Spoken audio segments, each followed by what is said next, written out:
Our clients usually ask us, what are the steps when it comes to buying a home?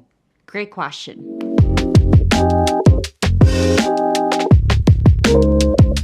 There are many steps, but I'm going to try to narrow it down to 7 steps. And the first step is to determine your purpose. You literally need to know your why, and your why is going to direct you if this is a good choice for you or not.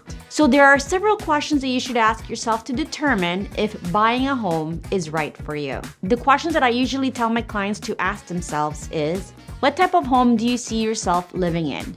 Do you see yourself living in a house, a condo, a townhouse? Do you want to currently live in the neighborhood that you're currently living in right now?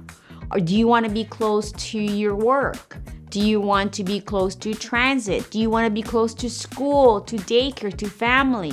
These are the questions that you need to identify first. So what I always tell my clients is to visit various websites. You can visit GTA Homes to learn more about the process and steps of buying a home because you need to educate yourself on what you're going to go through. It's like, you want to bake a cake.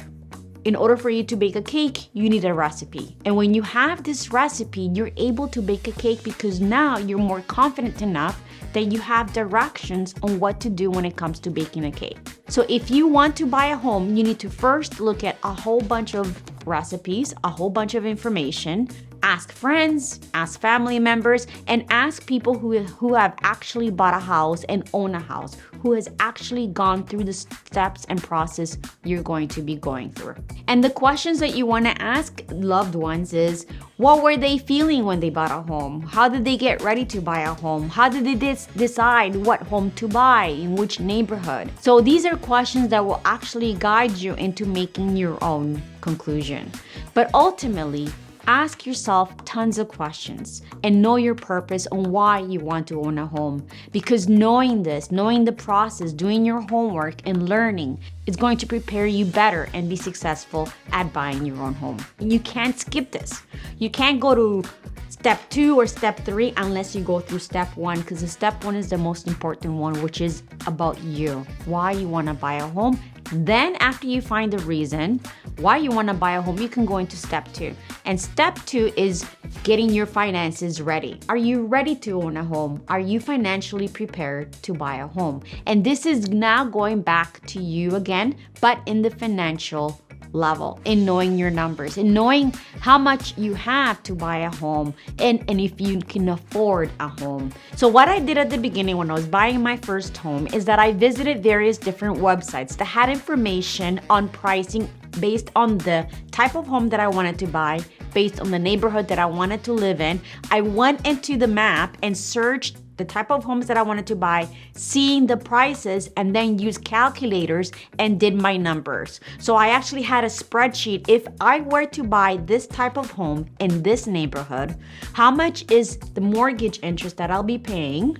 How much are the utilities, property taxes, and so on? And I calculated that based on what I was able to afford. Of course, nowadays, you can actually get all this from our website. We have various different calculators like rent versus buy, mortgage payments, mortgage qualifications, and use these calculators to see if you're financially ready to purchase your next home.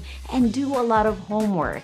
Do a lot of reading. When it comes to buying a home, it's not only just about buying a home and just deposit and paying the carrying cost, but what closing costs? Are you buying resale? Are you buying new? Because those are 2 different buys. In pre-construction, there is more cost. In resale, there is less because there is less taxes that we pay. So do your homework, do a lot of research, do a lot of reading, answer all these questions prior to actually even looking at homes. These are 2 important steps that I would never skip in order to be ready to buy a home. Number 3, get pre-approved. Once you find out your purpose, what type of home you want to buy, where you want to buy, the price, and if you're able to afford it, now it's time to visit your bank or call a mortgage agent to get pre-approved. And this pre-approval is for you to have the peace of mind that before you go out and look for a home, you are financially prepared, you're financially approved, and you want to be pre-approved so you don't run into surprises. I have a lot of clients that come to me and say, hey Bridget, I'm looking for a home in Toronto around $700,000. Perfect. Are you qualified? Are you pre-approved? Because what's the point of going out and looking for a home when you don't know if you can get pre-approved for a mortgage? You can then get discouraged and finding out at the end that you found your perfect home, your dream home, and you can't get approved. You want to be ready because you don't want to run into surprises. Because the last thing you want to do is get excited going out and looking at a home, finding your perfect home, your dream home, and then finding out that you can't get pre-approved for a mortgage. You don't want to get discouraged and waste your time. So please get pre-approved prior to going out and looking for your dream home. Number 4, finding the perfect real estate agent. One of my favorite ones. Finding the perfect agent is crucial to your success in finding your dream home. Why is it crucial? Because you need to make sure that the real estate agent that you're choosing to work with has a lot of experience. Experience is everything. You need to ask a lot of questions. How long have you been doing this? Do you do this full time? Doing it full time is very important in our industry because there's a lot of people that don't do it full time. What I can tell you is that GTA Homes, all our agents in our team do this for a living full time.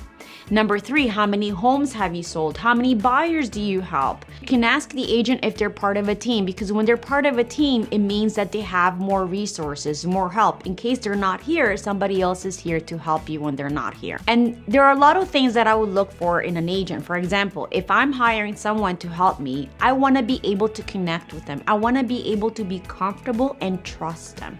When I'm asking questions, how does this agent answer the questions? Do they answer right away? Do they answer that they have a lot of experience, or do they answer honestly saying, sorry, I don't know that answer, let me get it for you. The other thing that I would look for when looking for an agent is seeing if this agent is pointing the things that I should not be doing. Because yes, they're going to be telling me on what I should be looking for and what I should be doing, but it's also very important for the agent to tell me on what I should not be doing. Finding an agent that you trust and finding an agent that can guide you based on his experience is very important. So I always tell my clients, hey, you're going to be buying this home, but this home is going to have a lot of development around. You're buying a condo that's facing the water, but 10 years later, there's another condo going to be built there. But you want to be able to find an agent that actually tells you on the things that you should be looking out for. That's the key to an agent. Step 5. This is the most exciting part. Now you get to go out and look for your dream home. And it's exciting. Don't feel nervous. A lot of my clients, when they're going out and looking for their home, they feel nervous. They don't know what they should be looking out for. But I always tell them to enjoy the moment.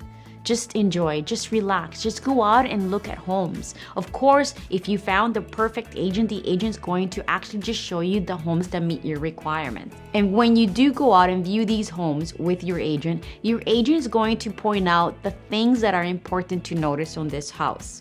Write a list of the things that you're looking for a home. What is a must for you? For example, when I'm asking my clients what are they looking for, a lot of them tell me, hey, I don't want a condo. I want a home because I want my dog to have a backyard to run around.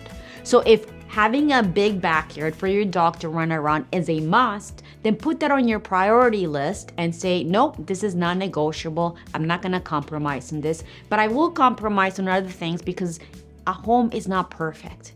You might find a home perfect price, you're able to afford it, but might not have the finished basement that you're looking for. So you need to compromise on that. And that's something that I want to touch on too as well. When you're going out and looking for your dream home, your perfect home, I know you're looking for your perfect home, but there's no such thing as your perfect home. You want to have a list of the top priorities and less priorities. And one of the top priorities that I always tell my clients that they should always have at the top of their priorities is to make sure that it meets their budget. But remember, the less is better and there's no perfect home, but once you find it, you'll know it's your dream home. Number 6, submitting your offer.